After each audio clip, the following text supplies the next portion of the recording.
2025 syllabus change பண்ணதுக்கப்புறம் அது ரிலேட்டடான கொஷின் தான் நம்ம பார்த்துட்டு வரோம். ஸோ இன்னைக்கு நம்ம பார்க்குற இந்த கண்டென்ட்டுக்குள்ள இப்போ ஃபஸ்ட்டு 50 கொஸ்டின் போட்டாச்சு. நம்ம சேனல்ல இருக்கு போய் பாருங்க. இந்த 15ல என்னலாம் இருக்கு அப்படின்னாக்கி கொஞ்சம் டிஃப்ரெண்ட்டாக இருக்குது. இப்போது விடைக்கேற்ற வினா எழுதுக கேட்டிருக்காங்களா? ஸோ இதில் வந்து நமக்கு வந்து சரியானதை நம்ம கண்டுபிடிக்கணும். ஆனால் இதுக்குள்ளே ஒரு கொஷின் கேட்டிருக்காங்க. இதில் தவறானது எது அப்படிங்கிற மாதிரி கேட்டிருக்காங்க. சரிங்களா? ஸோ கொஞ்சம் டிஃப்ரெண்ட்டாக தான் இருக்குது. நெக்ஸ்ட் என்னென்னா பணிந்து பணித்து அப்படிங்கிற கொஷின் வந்து 2 கொஸ்டின் ரிப்பீட்டடாகவே இருக்குது. ஸோ இப்போ உங்களுக்கு இந்த இடத்துல 53 அந்த ரேஞ்சில் கேட்டிருக்காங்களா? 54ல் திருப்பியும் உங்களுக்கு 57ல் அந்த ரிலேட்டடாக உங்களுக்கு திருப்பியே கேட்ட இடத்துலேருந்தே கேட்டிருப்பாங்க. 52ல் கேட்டிருக்காங்க. நெக்ஸ்ட்டு 54ல் கேட்டிருக்காங்க. ஸோ ரிப்பீட்டடாகவே இருக்குது. அது மட்டும் இல்லாமல் இந்த கொஷினில் இருந்து வர எல்லாமே 2025 சிலபஸில் கவர் ஆகிற கண்டென்ட் தான். சரி, நம்ம கொஷின்குள்ளே பேசலாம். ஃபஸ்ட்டு கொஷின் என்ன கொடுத்துருக்காங்க அப்படின்னாக்கி விடைக்கேற்ற வினாவை தேர்ந்தெடுத்து எழுதுங்கள். நான் உங்களுக்கு கொஷின் கேட்கும்போது இடையில ஒரு 2 கொஷின் கேட்குறேன். தெரிஞ்ச நீங்கள் கமெண்டில் சொல்லுங்கள். சரிங்களா? ஸோ பானையின் வெற்றிடமே நமக்கு பயன்படுகிறது அப்படின்னு சொல்லியிருக்காங்க. ஸோ பானையோட எப்பகுதி பயன்படுகிறது, இது நான் வந்து உங்களுக்கு கேட்ட கொஸ்டின் தான். ஸோ இது வந்து ஒரு சைனாக்காரர் வந்து சொல்லியிருப்பார். சரிங்களா? ஸோ நம்ம புக்கில் இருக்கிறது தான். வினைகளின் பொருளை கண்டறின்னு கேட்டிருக்காங்க. பணிந்து மன்னன் வேலை செய்ய பணித்ததால் மக்கள் பணிந்து வேலையை செய்தார்கள் தொடர்ந்தனர் அப்படின்னு கொடுத்துருக்காங்க. ஸோ பணிந்துங்கிறதுக்கு என்ன கொடுத்துருக்காங்க? வினைகளோட பொருள் அறிக அப்படின்னு தான் கேட்டிருக்காங்க. சரிங்களா? நெக்ஸ்ட் என்ன கொடுத்துருக்காங்க அப்படின்னு பார்த்தீங்கன்னா இரு வினைகளோட பொருள் தான் அழித்து அழிந்து. மரங்களை அழித்ததால் மனிதன் அழிந்தான் அப்படிங்கிறது தான் கரெக்டான பொருள். சரிங்களா? நெக்ஸ்ட் நல்லா பார்த்துக்கோங்க.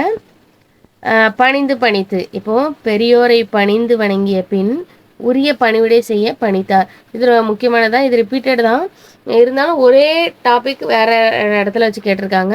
ஸோ இதில் பெரியோரை பற்றி கொடுத்துருக்காங்க. ஸோ இங்கே மன்னனை பற்றி கொடுத்துருக்காங்க. சரிங்களா? ஸோ நல்லா பார்த்துக்கோங்க. நெக்ஸ்ட் என்னென்னா சொற்களை ஒழுங்குபடுத்தி சொற்றொடராக்குதல். இந்த கொஸ்டின் ரொம்ப முக்கியமானது தாங்க. இது வந்து நம்மளுக்கு புக்கில் துணைப்பாட பகுதியில் வர்ற கண்டென்ட் தான்.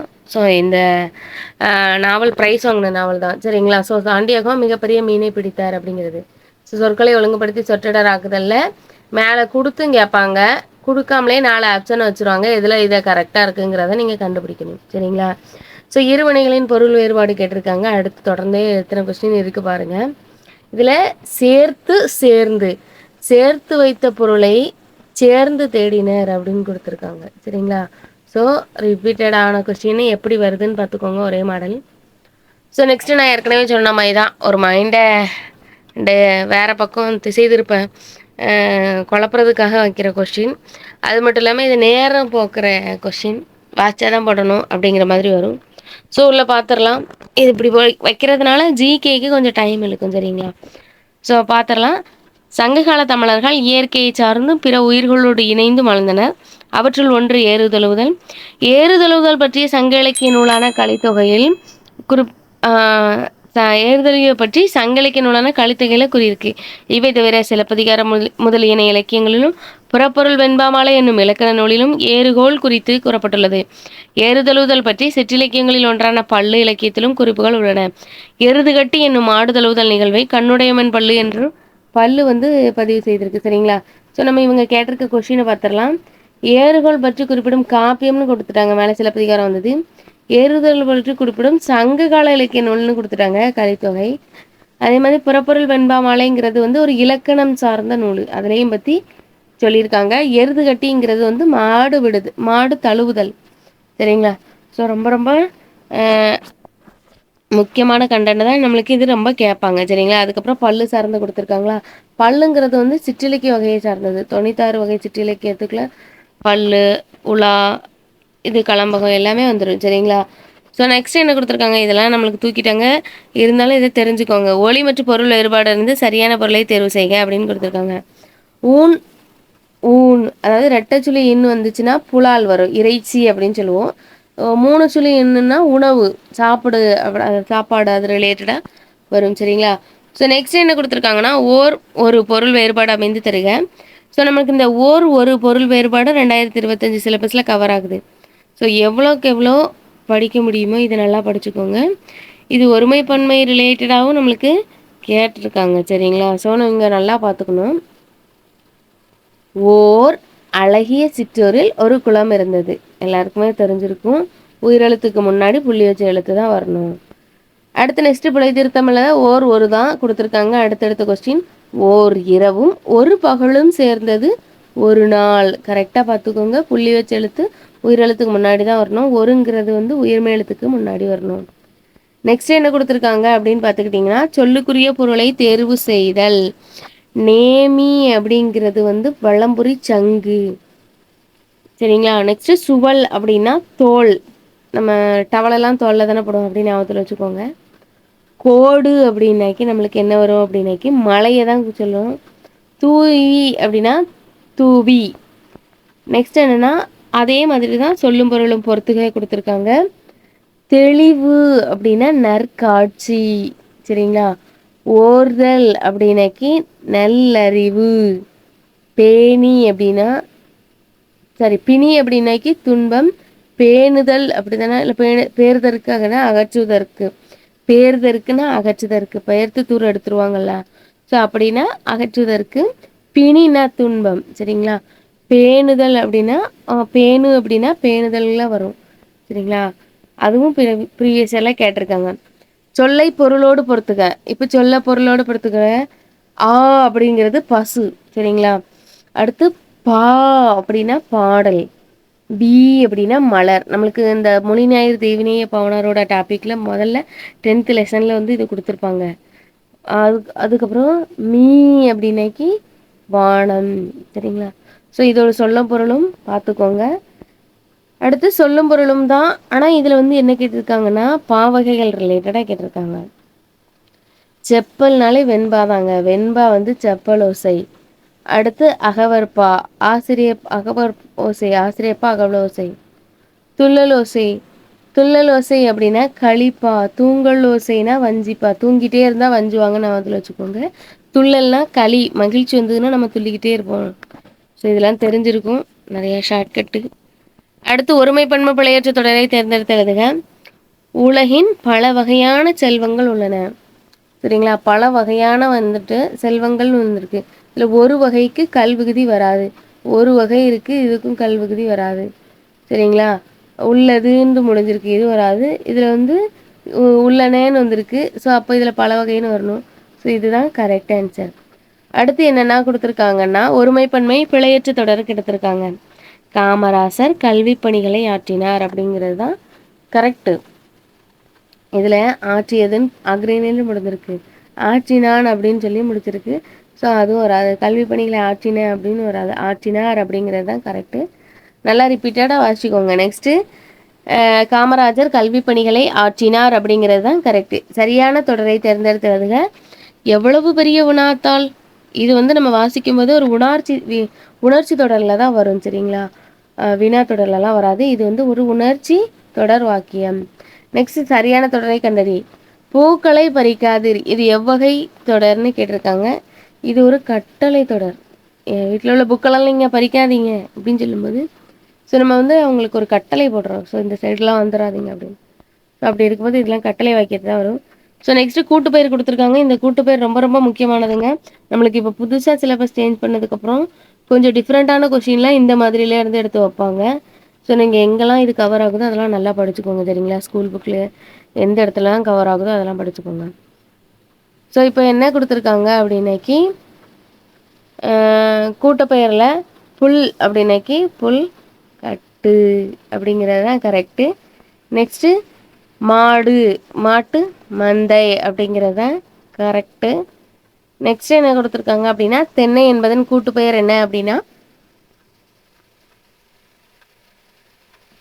தென்னந்தோப்பு. நான் ஏற்கனவே சொல்லியிருக்கேன். குறுகிய காலமாக இருந்துச்சுன்னா அதை என்ன சொல்லுவோம், தோட்டம் அப்படின்னு சொல்லுவோம். ரொம்ப நீண்ட காலத்துக்கு பயிர் செஞ்சிச்சுன்னா அதை தோப்பு அப்படின்னு சொல்லுவோம். ஞாயிறு என்பதன் சொல் குறிக்காத பொருள் என்ன. நான் அடிக்கடி சொல்லியிருக்கேன், இதை நல்லா பார்த்துக்கோங்க. சொல்லும் பொருந்தும் சொல் பொருந்தாததில் கேட்பாங்க. ஒரு சொல் பரப்பொருள்லையும் வரும். ஸோ இதை எப்படி கேட்டிருக்காங்கன்னு பார்த்துக்கோங்க. சூரியன் சந்திரன், அதாவது சூரியன், நிலவு, கடல், அப்புறம் காடுகள், யானைக்குரிய வேறு பெயர், பாம்புக்குரிய வேறு பெயர், இந்த மாதிரி நேச்சுரலாக இருக்கிற அஹ், எதுலாம் என்னென்ன பேர்லாம் கொடுத்துருக்காங்களோ அதெல்லாம் நீங்கள் படித்து வச்சுக்கோங்க. அதை திருப்பி திருப்பி கேட்பாங்கன்னு சொல்லியிருக்கேன். ரிப்பீட்டட் தான். நான் இவ்வளோ கொஷின் எடுத்திருக்கேன். இதில் குறைஞ்சது 2 கொஷின் இல்லாமல் இது இருக்காதுங்க. கண்டிப்பாக இது இடம்பெற்றுரும். ஆப்ஷன்லையாவது இருந்துரும். சரிங்களா? இப்போ ஒரு கொஷினில் இல்லாட்டாலும் ஆப்ஷன்லையாவது இருந்துரும். அதே மாதிரி இப்போது ஞாயிறுங்கிறது வந்து எதை குறிக்கும்னா சூரியனை குறிக்கும். சரிங்களா? சூரியன், சந்திரன், கதிரவன், பகலவன், ரவி எல்லாமே ஒன்று தான். ஆனால் சந்திரன்கிறது வந்து எதை குறிக்கும் அப்படின்னாக்கி பரிதி. இந்த பரிதிங்கிறதும் சூரியனை தான் குறிக்கும். திங்கள், நிலவு, இதில் இன்னும் நிறைய இதோட மதி அதெல்லாம் இதோட குறிக்கும். ஸோ இதுவுமே ரிப்பீட்டட் கொஸ்டின் தான், நான் ஏற்கனவே சொல்லியிருக்கேன். நல்லா பார்த்துக்கோங்க. பொருத்தமான பொருளை தேர்வு செய்தல். சிங்கத்தின் இளமை பெயர் என்னன்னா குருளை. இதே மாதிரி 2025 நடந்த குரூப் 2 மெயின்ஸ் எக்ஸாம் கொஸ்டினில் வந்து நாய்க்கும் குருளை கேட்டிருந்தாங்க. சரிங்களா? ஸோ ரொம்ப முக்கியமானது தான். இப்போ சிங்கத்துக்கு குருளை வருது, அதே மாதிரி நாய்க்கு குட்டியும் வரும், குருளையும் வரும். சரிங்களா? ஸோ நாய்க்கு பார்த்துக்கோங்க. ஸோ குருளை அப்படிங்கிறது வரும். சிங்க குருளை, நாய் குருளை. பொருத்தமான பொருளை தேர்வு செய்தால் காலையில் ஒளியில் மலரிதழ் அவிழும் அப்படிங்கிறது கரெக்டு. சோலை பூவினம் வண்டினம் கவிழும் அப்படிங்கிறதும் கரெக்டு. நெக்ஸ்ட்டு சரியான சொல்லை தேர்ந்தெடுத்துறதுங்க. கலைச்சொல் மெட்டாஃபர் அப்படின்னா உருவகணி. நல்லா பார்த்துக்கோங்க. நம்மளுக்கு சிலபஸில் எழுத்து, சொல், பொருள், யாப்பு, அணி அப்படின்னு இலக்கணம் 5 இலக்கணம் இருந்தாலுமே எழுத்து சொல் மட்டும்தான் சிலபஸில் வச்சுருக்காங்க. ஆனால் நம்மளுக்கு அணி இலக்கணம் சார்ந்த கொஸ்டினையும் நம்மளுக்கு இங்கிலீஷ் டிரான்ஸ்லேஷனில் கேட்குறாங்க. ஸோ அதனால் எதையுமே நீங்கள் அவாய்ட் பண்ண முடியாது. எவ்வளோ தூரம் படிக்க முடியுமோ படிச்சுக்கோங்க. அடுத்து அடைப்புக்குறிக்குள் உள்ள சொல்லை தகுந்த இடத்துல நிரப்புக. காமராஜரை பற்றி மட்டுமே 2வது கொஸ்டின் வந்துட்டு காமராஜர் பிறந்த நாள் கல்வி வளர்ச்சி நாளாக நம்ம கொண்டாடிக்கிட்டு இருக்கோம். சரிங்களா? ஸோ ரொம்ப முக்கியமானது, கல்வி வளர்ச்சி நாளாக கொண்டாடுறோம். ஸோ அதுக்கப்புறம் சரியான இணைப்பு சொல்லை தேர்ந்தெடுத்து எழுதுங்க. இப்போ நம்மளுக்கு இஸ்மாயில் வந்துட்டார். ஸோ இவர் ரொம்ப ரொம்ப முக்கியமானவங்க. இவங்களை வந்து நம்மளுக்கு 2025 சிலபஸில் இவரை கேட்டிருக்காங்க. ப்ளஸ் இவங்களை வந்து கேட்குறாங்க, இணைப்பு சொல்ல தான் அதிகமாக கேட்குறாங்க. சரிங்களா? ஸோ புக்கில் உள்ள கண்டென்ட்டில் இணைப்பு சொல்லி இவங்க வராங்க. காகிதமில்லத்தின் இயற்பெயர் முகமது இஸ்மாயில். மக்கள் அவரை அன்போடு காகிதமில்லத் என்று அழைத்தனர். அவரோட இயற்பெயர் முகமது இஸ்மாயில், ஆனால் மக்கள் அவரை அன்போடு காகிதமில்லத் என்று அழைத்தனர். இணைப்பு சொல் ஆனால் தான் வரும். சரிங்களா? இதே மாதிரி ஏனெனில் அப்படிங்கிற இதுவும் அவரோட இணைப்பு சொல்ல வரும். அதுவும் ரிப்பீட்டட் தான். நம்ம சேனலில் இருக்கு, போய் பாருங்கள். அவர் எளிமையை கடைபிடிப்பார். ஸோ அது ரிலேட்டடான கண்டென்ட் நம்ம சேனலில் இருக்குது. சரிங்களா? சரியான இணைப்பு சொல்லினை தேர்ந்தெடுத்து எழுதுக. குயிலுக்கு கூடு கட்ட தெரியாது, காக்கையின் கூட்டில் முட்டையிடும், ஆகையால் காக்கையின் கூட்டில் முட்டையிடும். சரிங்களா? நல்லா பார்த்துக்கோங்க. தீப ஒளி திருநாள் பட்டாசு அதிகம் வெடித்தனர். தீப ஒளி திருநாள் பட்டாசு அதிகம் வெடித்தனர், அதனால் காற்று மாசுபாடு அடைந்தது. ஸோ இணைப்பு சொல்ல பார்த்துக்கோங்க, அதனால் எதனாலாம் கேட்டிருக்காங்கன்னு. அது மாதிரி அடுத்த இணைப்பு சொல்ல தான் நாம் இனிய சொற்களை பேச வேண்டும், இல்லையெனில் துன்பப்பட வேண்டும். ஸோ இதுவும் நம்மளுக்கு 2 இடத்துல கவர் ஆகும். சரிங்களா? இது வந்து திருக்குறள் ரிலேட்டடாகவும் கவர் ஆகும், நம்மளுக்கு இணைப்பு சொல் ரிலேட்டடாகவும் கவர் ஆகும். நெக்ஸ்ட்டு சரியான வினா சொல்லி தேர்ந்தெடுத்து எழுதுக அப்படின்னு கொடுத்துருக்காங்க. இது திருக்குறள் ரிலேட்டடான கண்டென்ட் தான். பட் இது யாருன்னு கேட்டிருக்காங்க. திருக்குறளை இயற்றியவர் யார்? வினா சொல்லை நிரப்புக. லாஸ்ட்டில் எது வரும் அப்படிங்கிறது. எத்தனைங்கிறது வராது. சரிங்களா? இயற்றியவர்னு கொடுத்துட்டாங்க, அப்போ எத்தனை எதுங்கிறது வராது, எப்போதுங்கிறதும் வராது. சரியான வினாச்சொல்லை தேர்ந்தெடுத்து எழுதுக. தமிழ் அழகனான் இயற்பெயர் என்ன? ஸோ நல்லா பார்த்துக்கோங்க. அவரோட இயற்பெயர் என்ன, எவ்வாறு, எப்படி, எங்கெல்லாம் வராது. காலம் அறிந்து பொறுத்துக. நான் சென்றேன், பொன்னன் முன்னேறினான், அவள் கேட்பாள், அவர் வருகிறார். இப்போ நீங்கள் இல்லு இரு இந்த ரெண்டும் நீங்கள் பார்த்தாலே போட்டிருக்கலாம். 2 3 லாஸ்ட்டில் வர்றது எது, அதுதான் ஆன்சரு. ஆப்ஷன் 4C 4 1 2 3 ஈஸியாகவே பார்த்துருக்கலாம். ஸோ இது ஈஸியாக போட்டுடலாம். காலமறிதல் நம்மளுக்கு 2025 சிலபஸில் கவர் ஆகுது. ஸோ எவ்வளோக்கு எவ்வளோ படிக்க முடியுமோ நல்லா படிச்சுக்கோங்க. சரிங்களா? நெக்ஸ்ட் என்ன கொடுத்துருக்காங்க அப்படின்னாக்கி தவறான வினாவை தேர்ந்தெடுத்து எழுதுகன்னு கொடுத்துருக்காங்க. ஸோ நான் ஏற்கனவே சொல்லியிருந்தேனா இந்த கொஸ்டினில் வந்து கொஞ்சம் டிஃப்ரெண்ட்டாக இருக்குது அப்படின்னு, தவறான வினைச்சொல் கேட்டிருக்காங்க அப்படின்னு சொன்னேன்னா அதே தான். ஸோ மீதி இருக்க மூணுமே இதுக்கு இந்த நான் இந்த ஆன்சருக்கு வந்து பொருத்தமான கேள்வியாக இருக்கும். ஒன்றே ஒன்று மட்டும் பொருத்தமான கேள்வியாக இருக்காது. ஸோ நீங்கள் அதை கண்டுபிடிக்கணும். ஸோ இந்த மாதிரி கொஸ்டின் வைக்கும்போது உங்களுக்கு என்ன ஆகும் அப்படின்னா டைம் ரொம்ப இழுக்கும். ஸோ அப்படி இருக்கும்போது நம்மளுக்கு ஜிகே கான்சன்ட்ரேட் பண்ண முடியாது. ஸோ ப்ரீவியஸ் இயர் கொஸ்டின் பார்த்துட்டு போயிட்டீங்கன்னா இது கேட்டிருந்தாங்க அப்படின்னா வாட்சோன்னா இது கேட்டாங்க அப்படின்னு ஈஸியாக நீங்கள் போட்டுடலாம். ஸோ அதனால தான் சொல்கிறேன் ப்ரீவியஸ் இயர் கொஸ்டின் நல்லா பார்த்துட்டு போங்க. அப்படி இல்லை அப்படின்னாலும் நீங்கள் கொஸ்டினை ஒரு தடவைக்கு 2 தடவை வாசிச்சிருங்க. அவங்க சரியாக கேட்டிருக்காங்களா தவறாக கேட்டிருக்காங்களாங்கிறத பார்த்துருங்க. ப்ளஸ் அந்த கொஸ்டினுக்குரிய ஆன்சரை திருப்பி திருப்பி வாசிங்க. வர்றது எது வராதது எதுன்னு திருப்பி பிடிச்சிரும். சரிங்களா? பூங்கொடி பள்ளிக்கு சென்றாள், பள்ளிக்கு எப்படி சென்றாள் அப்படின்னு கொடுத்துருக்காங்க. தோழியோட பேருந்தில் சென்றிருப்பா, அதுக்கு தான் இது ஆன்சர். பூங்கொடி தன் தோழியுடன் திங்கக்கிழமை காலையில் எங்கே சென்றாள்? திங்கக்கிழமை காலையில் எங்கே போனா? பள்ளிக்கு போனாங்க. பூங்கொடி பள்ளிக்கு ஏன் சென்றாள் அப்படிங்கிறது தப்பு. சரிங்களா? ஸோ அதான் இது. நான் உள்ள வாசிக்கிறேன். திங்கக்கிழமை காலையில் பேருந்தில் ஏறி பள்ளிக்கு சென்ற யார் அப்படின்னு கொடுத்துருக்காங்க. யாருன்னா பூங்கொடி. பூங்கோடி, அதாவது பூங்கொடிங்கிற பிள்ளை தான். பூங்கொடி தன் தோழியுடன் திங்கட்கிழமை காலையில் பேருந்தில் ஏறி பள்ளிக்கு சென்றார். இதுதான் விடை. ஸோ அதுக்கேற்ற வினா அப்படிங்கிறது பூங்கொடி பள்ளிக்கு எப்படி சென்றா? பேருந்தில் சென்றா. பூங்கொடி தன் தோழியுடன் திங்கட்கிழமை காலையில் எங்கு சென்றாள்? பள்ளிக்கு சென்றாள். திங்கட்கிழமை காலையில் பேருந்து ஏறி பள்ளிக்கு சென்றது யார்? பூங்கொடி. ஸோ இது மட்டும் வரும். இதில் பூங்கொடி பள்ளிக்கு ஏன் சென்றார் அப்படிங்கிறது வரல. ஏன்னா படிக்க சென்றாள் அப்படிங்கிறது இதில் கொடுக்கவே இல்லை. ஸோ அதனால் இது ஏன் சென்றாளுங்கிற கொஸ்டினுக்கான ஆன்சர் வந்து மேலே இல்லை அப்படிங்கிறது தான் தவறு. சரிங்களா? நெக்ஸ்ட் என்ன கொடுத்துருக்காங்க அப்படின்னா சொற்களை இணைத்து புதிய சொல்லை உருவாக்குதல். பின்வரும் சொற்களில் புல் என்னும் சொல்லுடன் இணைத்து புதிய சொல்லை தருக அப்படின்னு கேட்டிருக்காங்க. புல்லுக்கு புல் வெளிதான் வரும். சரிங்களா? அதே மாதிரி புல் கட்டு அதாவது கூட்டு பெயர்களில் வந்து புல் கட்டு அதை கேட்டிருக்காங்க. அதே மாதிரி புதிய சொல் உருவாக்குதலையும் நமக்கு கேட்டிருக்காங்க. சரிங்களா? நல்லா பார்த்துக்கோங்க. இது வந்து புதிய சொல்லை உருவாக்குதல் வந்து நம்மளுக்கு ஈஸியாக தான் இருக்கும். கொஞ்சம் பாருங்க, ஏன்னா வேற எதுவும் வர்ற மாதிரி இருக்கக்கூடாதுல. ஸோ அப்படி ஏதாவது ஒன்று வச்சிடக்கூடாது அப்படிங்கிறதுனால இதை நான் சொல்கிறேன். ஈஸியாகவே அடிச்சிடலாம். புதிய சொல்லை உருவாக்குதல். பேச்சு வழக்குனா எழுத்து வழக்கா மாற்றுக. இப்போ பேச்சு வழக்கு எழுத்து வழக்கா மாற்றுறது நம்மளுக்கு 2025 சிலபஸில் சேர்த்துருக்காங்க. ஆனால் நீங்கள் புக்கில் பார்த்துக்கிட்டிங்கன்னா புக்கில் இந்த கண்டென்ட் இருக்கான்னா இருக்குது. நீங்கள் வந்து தேடி தேடியெல்லாம் அலைய வேண்டாம். ஓல்டு புக்கில் நம்மளுக்கு 11th 12th நிறைய கவர் ஆகுறது இந்த டாபிக் தான். சரிங்களா? புக் பேக்கில் பாருங்கள் இருக்குது. சரிங்களா? நீங்கள் அதுக்குன்னு தேடி தேடி அலைஞ்சு படிக்க வேண்டாம். புக்கில் இருக்கிறத நல்லா கவர் பண்ணிக்கோங்க. சரிங்களா? இப்போ பேச்சு வழக்குன்னு எழுத்து வழக்கா மாற்றுக அப்படின்னு கொடுத்துட்டாங்க. இப்போ ஒசரமாக வளர்ந்துட்டான். இப்பொழுது ஒசரமாகனா உயரமாக, வளர்ந்துட்டான் அப்படின்னா வளர்ந்து விட்டான் அப்படிங்கிறது தான் கரெக்டு. நல்லா பார்த்துக்கோங்க. ஏன்னா இது வந்து நம்மளுக்கு இந்த பேச்சு வழக்கு எழுத்து வழக்க குறைஞ்சது 2 கொஸ்டினாவது கேட்டிருந்தாங்க ரிப்பீட்டடு. சரிங்களா? ஸோ அதுக்கப்புறம் பேச்சு வழக்கு எழுத்து வழக்காக மாற்றுக அப்படிங்கிற கொஸ்டின் தான் கேட்டிருக்காங்க. வீரப்பன் ஒரு கடுதாசி கொடுத்தான் அப்படிங்கிறது தான் கரெக்டு. சரிங்களா? ஸோ இப்போ இந்த வீரப்பன் ஒரு கடிதாசி கொடுத்தான், வீரப்பன் ஒரு கடுதாசி கொடுத்தான் அப்படிங்கிறதுக்கு வீரப்பன் ஒரு கடிதம் கொடுத்தான் அப்படிங்கிறது தான் கரெக்டான ஆன்சர். வீரப்பன் ஒரு கடிதம் கொடுத்தான். நெக்ஸ்ட் என்ன கொடுத்துருக்காங்க அப்படின்னு பார்த்துருவோமா? மலைங்கிறதுக்கு இருபொருள் தருக அப்படின்னு, மாலைக்கு இருபொருள். ஒன்று பூ மாலையில் வரும். சரிங்களா? இன்னொன்று என்ன நேரம்? மாலை நேரத்தில் சூரியன் வெயில் நம்ம மேலே பட்டதுன்னா நல்லதுன்னு சொல்லுவாங்களா? ஸோ அதுக்கு வந்து அந்தி பொழுது அப்படின்னு சொல்லுவாங்க. சரிங்களா?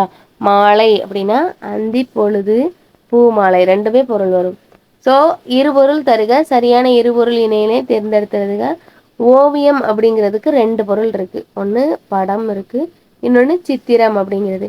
இந்த ரெண்டுமே இருபொருள் எதை குறிக்கும்னா ஓவியத்தை குறிக்கும். ஸோ இருபொருளில் ஓவியம்ங்கிறதுக்கு இப்போ தான் கேட்டிருக்காங்க. ஸோ பார்த்துக்கோங்க. நம்மளுக்கு புக்கில் இருக்க கண்டென்ட் தான் திருப்பி திருப்பி கேட்டுகிட்டே இருக்காங்க. நெக்ஸ்ட் குறள் நெடில் வேறுபாடு அறிந்து சரியான இணை அப்படின்னு தான் நம்ம பார்த்தோம். இதில் வந்து என்ன கேட்டிருக்காங்கன்னா தவறான இணையை கேட்டிருக்காங்க. இதில் கொல்னு வரணும், இதில் கேள்னு கொடுத்துருக்காங்க. ஸோ அப்போ இது தப்பு. விடு வீடு, பெரு பேரு, மின் மீன். அதுக்கப்புறம் இது ரொம்ப ரொம்ப முக்கியமாக பார்த்துக்கோங்க. கொஸ்டின் வாசிக்கும் போது நல்லா பார்த்துருங்க. சரியான இணை கேட்குறாங்களா தவறான இணை கேட்குறாங்களான்னு. ஏன்னா நம்ம ஃபஸ்ட்டு ஆப்ஷனை பார்க்கும் போதே கரெக்டாக தான் இருக்கிற மாதிரி இருக்கும், போட்டுருவோம். சரிங்களா? குரில் நேரில் வேறுபாடு அறிந்து உணர்த்தும் பொருந்திய இணைன்னு கேட்டுறாங்க. சரிங்களா? பாரி. பரிங்கிறது வந்து குதிரையை குறிக்கும், பாரிங்கிறது ஒரு வள்ளல். இந்த கொஸ்டின் கிட்டத்தட்ட ஒரு 4வது கொஸ்டின்ல இது ரிப்பீட்டடுங்க. கேட்டிருக்காங்க. நம்ம சேனலில் வர போட்டிருக்கோம், என்ன போய் பாருங்கள். நெக்ஸ்ட் என்ன கொடுத்துருக்காங்கன்னா, குறிநெடில் வேறுபாடு உணர்த்தும் பொருந்திய தொடரை தேர்க அப்படின்னு கொடுத்துருக்காங்க. நீர்நிலை, மடுங்கிறது நீர்நிலை, மாடுங்கிறது வந்து செல்வம் அப்படிதான் சொல்லுவாங்க. சரிங்களா? ஸோ இதுவும் மாடுங்கிறது ஒரு எழுத்து ஒரு மொழி மாடுங்கிற சொல்லோட பொருள் என்ன அப்படிங்கிறது கேட்டிருக்காங்க வாட் இஸ் வாட்ல. அதே மாதிரி மாட்டுக்கு மேலே பார்த்தோமா, ஆங்கிறது வந்து பசு அப்படிங்கிறதுக்கு பொருந்தும், ஒரு எழுத்து ஒரு மொழி. பொறுத்துகளை கேட்டிருந்தாங்க, மேலே கேட்டிருந்தாங்க. நெக்ஸ்ட் கூற்று, நாகை மாவட்டம் செம்பியன் கண்டோரியில் கலையழகு மிகுந்த மண்கலன்கள் கண்டுபிடிக்கப்பட்டுள்ளன. காரணம் 1, உலகின் பழமையான கலைகளில் ஒன்று மண்பாண்ட கலை. கரெக்டு தான். காரணம் 2, தமிழருக்கும் மண்பாண்ட கலைக்கும் உள்ள தொடர்பை காட்டும் சான்றுகள் அப்படின்னு சொல்லி கொடுத்துருக்காங்க. கூற்று ப்ளஸ் காரணம் 1 ரெண்டுமே சரிதான். சரிங்களா? ரொம்ப முக்கியமானது கூற்று சரி, காரணம் 1 2 சரி. நாகப்பட்டினம் மாவட்டத்தில் உள்ள செம்பியங்கண்டீரில் கலையழகு மிகுந்த பானைகள் கடந்திருக்கு. அந்த பானைகள் வந்து மண்ணால் செய்யப்பட்டது. சரிங்களா? இதுக்கு முக்கிய உதாரணம் என்ன அப்படின்னாக்கி, நம்மளுக்கு அகழ்வாராய்ச்சியில் அதிகமாக தமிழகத்தில் வந்து மண்பாண்டம் தாளிகள்லாம் கிடைக்குது. ஸோ இதில் வந்து முக்கியமாக சொல்லணும் அப்படின்னா, அந்த காலத்திலே மக்களுக்கு என்ன தெரிஞ்சிருக்குன்னா, கல்வி அறிவு தெரிஞ்சிருக்கு. ஏன்னு கேட்டிங்கன்னா, அந்த மண்பானையில் வந்து என்ன எழுதியிருப்பாங்கன்னா, பேர் எழுதியிருப்பாங்க. ஸோ இது வந்து எப்படி சொல்கிறது அப்படின்னா, தமிழர்களுக்கு ஆதி காலத்திலே வந்து என்ன தெரியும், எழுத்து வந்து தெரிஞ்சிருக்கு. எழுத்துங்கிறத விட படிப்பறிவு வந்து இருந்திருக்கு. சரிங்களா? அந்த சாதாரண மக்கள், இப்போ அரசன் அரசி அந்த மாளிகையில் வசிக்கிறவங்களை தாண்டி நார்மலான ஒரு குடிசையில் வாழ்கிறவங்க கூட மண்பானையில் பேரெழுதுகிற அளவுக்கு நாலேஜ் இருந்திருக்கு. சரிங்களா? ஆனால் வெளிநாட்டுக்காரவங்க தான் நம்மளுக்கு கல்வி கொடுத்தாங்கன்னு பெருமையாக பேசிக்கிறோம். ஸோ ஆராய்ச்சி நிறையா தொல்லியல் சான்று ரிலேட்டடாக இருக்கதை மைண்டில் ஏற்றுங்கவங்க. ஸோ மக்களோட அறிவு எப்படி இருந்ததுங்கிறத நீங்கள் தெரிஞ்சுக்குவோங்க. சரிங்களா? ஸோ அடுத்த கொஷின் போயிடலாம். கலைச்சொல் அறிதல், மீடியா அப்படிங்கிறது வந்து ஊடகம் அப்படிங்கிறது தான் நம்மளுக்கு கரெக்டு. லிங்குஸ்டிக் அப்படின்னா மொழியியல், ஃபோனாலஜி அப்படின்னா ஒளியியல், ஜேர்னலிசம் அப்படின்னா இதழியல். இது ப்ரீவியஸ் இயரில் கேட்டது தான். சரிங்களா? கலைச்சொற்களில் தான் அடுத்த கொஸ்டின். அதில் என்ன கேட்டிருக்காங்கன்னா, பேட்ரியாட்டிசம் அப்படின்னா நாட்டுப்பற்று, லிட்ரேச்சர்னா இலக்கியம், ஆர்ட் கேலரி அப்படின்னாக்கி கலைக்கூடம். ஸோ உங்களுக்கான கொஸ்டின் நான் ஒன்று கேட்குறேன்னு சொல்லியிருந்தேன்ல, மெய்யுணர்வு இங்கிலீஷ் டிரான்ஸ்லேஷன் நீங்கள் நெட்டில் நம்மளுக்கு மெசேஜ் பண்ணுங்கள். அடுத்து என்ன கொஸ்டின் கொடுத்துருக்காங்க அப்படின்னா, கானிக்கல் ஸ்டோன் அப்படின்னாக்கி நம்மளுக்கு குமிழி கல். ஸோ இந்த இதுலக்கான இணையான கலைச்சொல் தான் கேட்டிருக்காங்க. ஸோ மேலேயும் அப்படி தான் கலைச்சொல் தருக அப்படின்னு தான் கேட்டிருக்காங்க. ஸோ இந்த மாதிரி நம்மளுக்கு கொஸ்டின்லாம் எந்த இடத்துல இருந்து கேட்டிருக்காங்க அப்படின்னு பார்த்துட்டோம்னா, நம்மளுக்கு நீர் மேலாண்மை சார்ந்து 100வது கொஸ்டின் இருக்குது. ஸோ நம்மளுக்கு லாங்குவேஜ் ரிலேட்டடாக நம்மளோட மொழிப்பற்று நாட்டுப்பற்று ரிலேட்டடான கொஸ்டின் வந்து 99வது கொஸ்டினில் இருக்குது. ஸோ மீடியா இது வந்து என்னென்னா நம்மளுக்கு அலுவலகம் சார்ந்த கலைச்சொல், சயின்ஸ் அண்ட் டெக் ரிலேட்டடாக நம்மளுக்கு வந்துடும். சரிங்களா? ஸோ ஒரு மாதிரி ஒரு கொஸ்டின்லாம் எந்த மாதிரி கேட்குறாங்கங்கிறத பார்த்துக்கோங்க. ஸோ எப்படி கேட்டிருக்காங்கங்கிறது உங்களுக்கு நான் புரிஞ்சிருக்குன்னு நினைக்கிறேன். இது எல்லாமே நம்மளுக்கு 2025 சிலபஸில் கவர் ஆகிறது தான். இதுக்கு முன்னாடி உள்ள பொறுத்த கொஸ்டின்லலாம் 100 கொஸ்டின் என்ன அப்படிங்கிறத நான் சொல்லிட்டேன். இந்த கொஸ்டினுக்கும் நீங்கள் வேணும் அப்படின்னா சொல்லுங்கள், கமெண்டில் சொல்லுங்கள், நான் போடுறேன். சரிங்களா? ஸோ 100 கொஸ்டினை எப்படி கேட்டிருக்காங்க, எப்படி புரிஞ்சிருக்கும் அப்படிங்கிறது உங்களுக்கு இதில் தெரிஞ்சிருக்கும்னு நினைக்கிறேன். பிடிச்சிருந்தா லைக் பண்ணுங்கள், ஷேர் பண்ணுங்கள், சப்ஸ்கிரைப் பண்ணிக்கோங்க. தெரியாத உங்கள் ஃப்ரெண்ட்ஸுக்கு இதை ஷேர் பண்ணி நிறைய பேருக்கு தெரியப்படுத்துங்க. எப்படி படிக்கணுங்கிறது தெரியாமல் படிச்சுக்கிட்டு இருக்க உங்கள் ஃப்ரெண்ட்ஸுக்கு இது யூஸ்ஃபுல்லாக இருக்கும். தேங்க்யூ, நன்றி.